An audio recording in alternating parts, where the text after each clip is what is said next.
pria ini telah meninggal selama 15 tahun, tetapi pagi ini ia menerima warisan tak terduga dari ayahnya. Penasaran, ia membukanya dan melihat. Itu adalah patung es penguin. Ia dengan hati-hati meletakkan penguin itu di atas meja. Satu panggilan telepon kemudian, penguin itu secara ajaib hidup kembali. Tetapi ketika ia berbalik lagi, penguin itu telah menghilang. Saat ia bertanya-tanya, sebuah panggilan aneh menariknya. Dia perlahan-lahan berbalik. Ya ampun, ini adalah penguin hidup. Pria itu dengan hati-hati mendekati penguin. Ia menyentuhnya dengan tangannya. Setelah memastikannya hidup, dia mengambilnya dalam pelukannya. Namun, penguin itu tidak terpengaruh. Dia memberinya hadiah.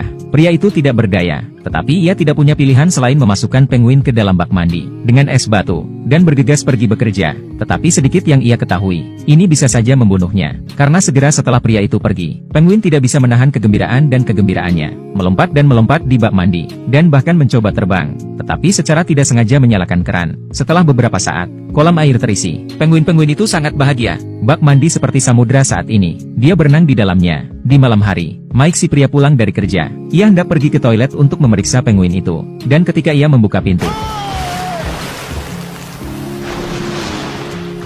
berkat tangan Mike yang cepat, dia tidak tersapu oleh air. Tetapi hal itu hampir membunuhnya. Tetapi kemudian penguin itu memberinya hadiah lain. Mike tidak tahan lagi. Ia memutuskan untuk mengusir penguin itu. Ketika ia menghubungi banyak organisasi, dan tidak ada satupun dari mereka yang bisa mengambil penguin itu. Tidak ada yang bisa ia lakukan. Mike tidak punya pilihan selain melawan penguin sampai akhir yang pahit. Dan begitulah adanya. Mike dan penguin saling menatap satu sama lain. Malam telah berakhir. Keesokan paginya,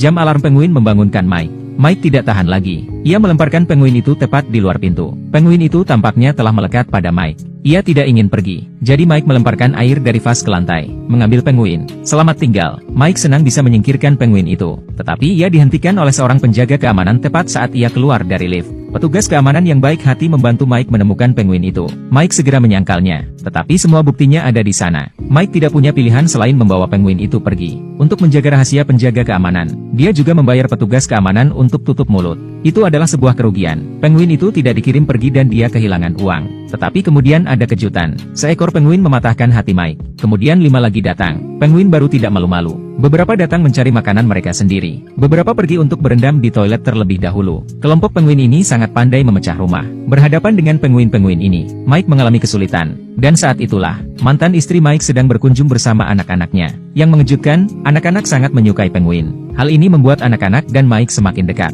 Sementara Mike menikmati momen kebahagiaan yang langka. Bel pintu berbunyi lagi. Kali ini adalah petugas pengawas hewan. Dia mengatakan kepada Mike bahwa dia bisa membawa penguin-penguin itu pergi. Tapi itu adalah kesempatan langka ketika Mike begitu bahagia dengan keluarganya. Ia tidak tega merusaknya. Jadi, ia meminta staf untuk kembali di lain hari. Putranya mendengar percakapan mereka. Ia membuat ayahnya bersumpah bahwa ia tidak akan pernah memberikan penguin-penguin itu. Mike harus setuju. Meskipun Mike tidak menyukai ruangan penguin. Tetapi kabar baiknya adalah, anak-anak secara sukarela datang kembali besok. Hal ini tentu saja membuat Mike, yang biasanya hanya melihat anak-anaknya setiap setengah bulan sekali, merasa senang. Tetapi bagaimana bergaul dengan 6 penguin? Itu adalah tugas yang sulit bagi Mike.